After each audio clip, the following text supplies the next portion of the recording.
This guy drives me a bit batty, and I think he's in on everything, and he's just playing a role as a Mason, which they're totally into the transhumanism stuff. But listen, Now, following the recent revelations that Elon Musk's Neuralink is developing technology to be able to link your mind to the internet, it goes both ways. You're going to be able to access with your mind the internet, but the internet will also be able to access you. Now, this is when everybody's favorite good guy comes in, Mark Zuckerberg. His company is now funding research on what's called BCI, brain-computer interfaces, that can pick up thoughts directly from your neurons and translate them into words. Researchers say they have already built an algorithm that can decode words from brain activity in real time. So in other words, you're thinking, hey, I need to Google what this word is, or whatever you're thinking. This algorithm can hear your thoughts and turn them into words and actions. Elon Musk's company has what's called flexible threads that can be implanted into the brain and could allow you to control your smartphone, your computer, with just your thoughts. Musk wants to start testing in humans by the end of 2020. Now, maybe, perhaps, just because we can do something doesn't mean we should do something. Now, there is absolutely no way to stop technology. It's just not going to happen. Well, I mean, unless you're God. Can I just tell you a real quick theory? I don't know if I've said this before on the air. I think I have. But I'd ask you to ponder it. You know, when God stopped the Tower of Babel from being built, it was the merciful God. And how did he stop it from being built? He confused their language. Because if they could do this, according to the Bible, if they could do this, they could do anything. And God knew that that would not work out well, so he confused their language and they scattered. Well, what is our language? Our language is not English or Chinese. Our language is ones and zeros. Confusing our language would stop us from destroying the human race. Because I do think this is a real possibility. I want to talk to you about what happened. Elon Musk and Jack Ma got into kind of a little bit of a spat or an argument. They were doing a conference together, and one of them really believes that AI is dangerous, and Jack Ma, it just seems to me to be out on planet 10. He just doesn't see any risk to it at all. But you tell me, considering that these two companies and others are advancing and have ambitions, the report warns that your brain is the final privacy frontier, and it may not be private much longer. He laid out how existing laws are not equipped to handle these emerging technologies that could interfere with the rights that are so basic we may not even think of them as human rights, like our ability to determine where ourselves end and machines begin. So a researcher at ETH in Zurich who published the paper detailing 4 human rights for the neurotechnology age that he believes need to be protected by law. The researcher said, I'm very concerned about the commercialization of brain data in the consumer market. Well, so am I, but I'm also concerned about governments having the same thing. He said, I'm not talking about a far-fetched future. We already have consumer neurotech with people trading their brain data for services from private companies. He said he pointed to video games that use brain activity and wearable devices that monitor human activities such as sleep. I'm tempted to call this neurocapitalism. So here's what he said that we have to talk about right now. And I don't think you could get anybody in Washington to listen to this. Maybe a few. Massey probably would listen to this. But he said we need 4 new rights. 1, the right to cognitive liberty. You should have the right to freely decide if you want to use given neurotechnology or refuse it. The right to mental privacy. You have a right to seclude your brain data or to publicly share it. Now, I just want you to think about this. We're talking about the only thing that you really own, that are really yours, are your thoughts. This new BCI, which is being developed, Musk and Zuckerberg and others around the world, will read your mind. Third right, the right to mental integrity.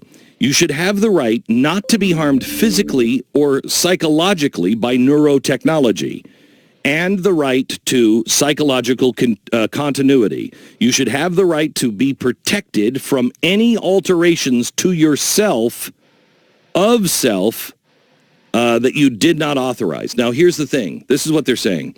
Brain data is the ultimate refuge of privacy. When that goes, everything goes. And once brain data is collected on a large scale, it will be very hard to reverse the process. The scariest thing you'll read all day is this report.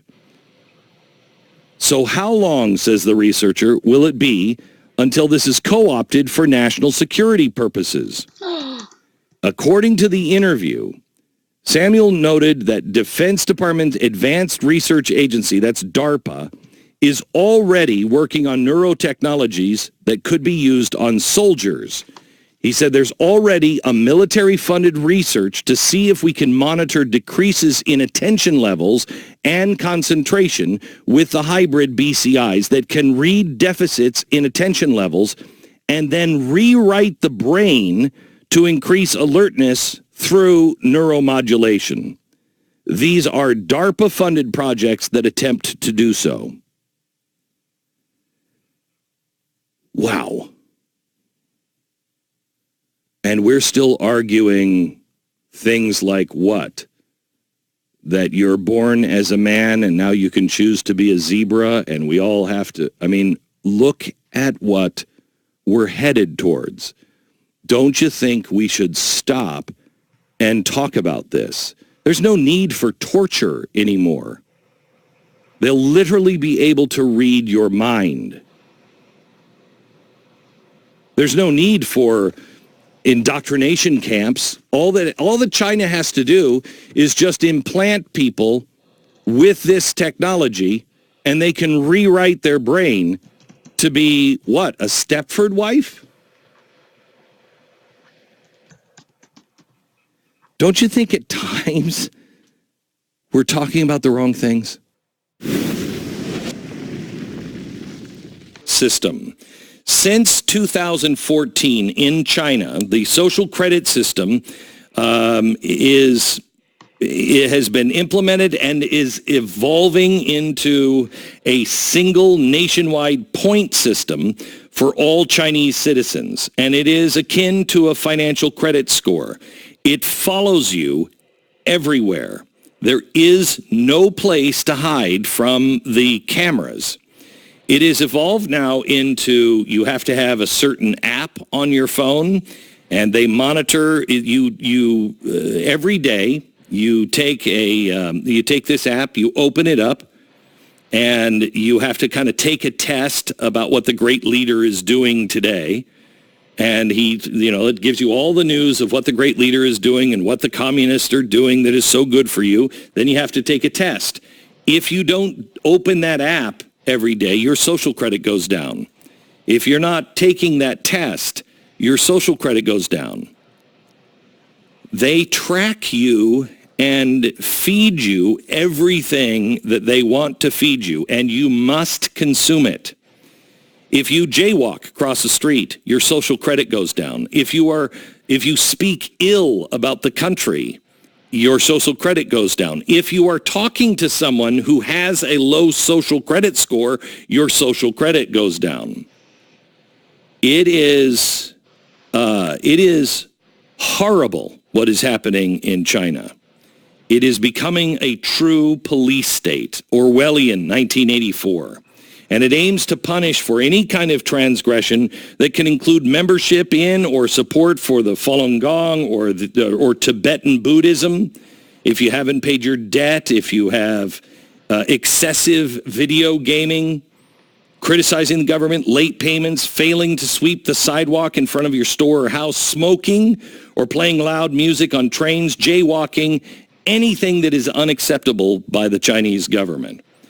It also awards points for charitable donations, even taking one's own parents to the doctor. And the punishments are harsh.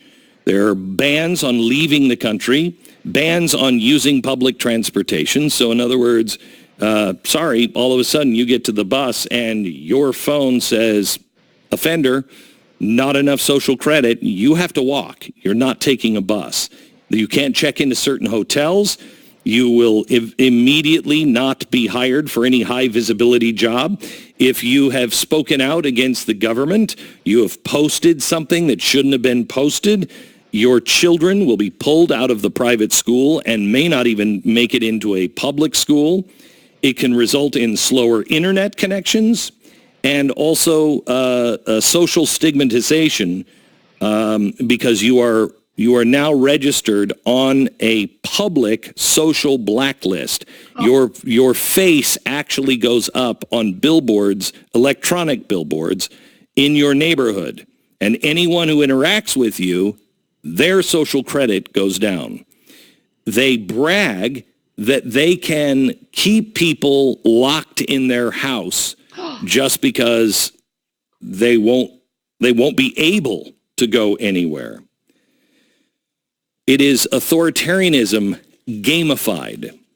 Now, I've told you for a while, if Google and Silicon Valley is helping them do these things, what makes you think that they won't do the same here? Well, they are. There are now 40 or so pilot projects operated by local governments, at least 6 run by tech giants. Now, Beijing is doing this. China is doing this. They have 2 nationwide lists, one called the black list. The other one is the red list. That's kind of like a white list here. The Chinese government shares its list with all technology platforms. They give you every month a social credit, and that social credit determines the rest of your life. Now, some Chinese people are unaware that this even exists at this point because they haven't gotten it all to the entire country, but their goal is China 2020 to have the entire country on this. Surveys done by the government show that 80% of the Chinese citizens that are surveyed strongly approve of the social credit system. Of course they do. You're tracking them. Now, if you were disturbed by any of this, let me tell you what's going on now. In America, the New York State Department of Financial Services announced earlier this year that life insurance companies can base premiums on what they find in your social media posts. If you have an Instagram picture showing you teasing a grizzly bear at Yellowstone with a martini in a hand and a bucket of cheese fries in the other, you're going to pay a higher rate. However, if you are doing yoga, you're going to pay a lower rate.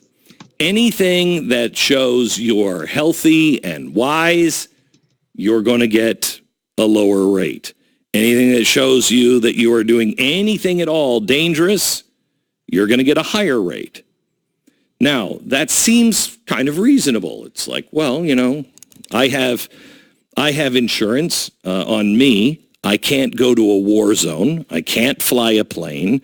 I can't go cliff, climbing. All the stuff I'm never going to do. I'm fine with it. They were like, you can't do these things anymore. And I'm like, does that include jumping out of a perfectly good airplane with a parachute? And they're like, yeah. And I'm like, good. Check that one off my list. So you don't have a problem with it per se, unless you do those things. If you are somebody that is into adventure sports, you better tell the truth or you're going to pay a very high penalty. Now, there's also something called a patron scan. So the insurance companies are kind of like, well, I think that's probably okay. You say you don't smoke, and then you're seen smoking on Facebook. That's probably okay. But now we have patron scan. This company sells 3 products: kiosk, desktop, and handheld systems. And what it is designed to help bar and restaurant owners manage customers. Patron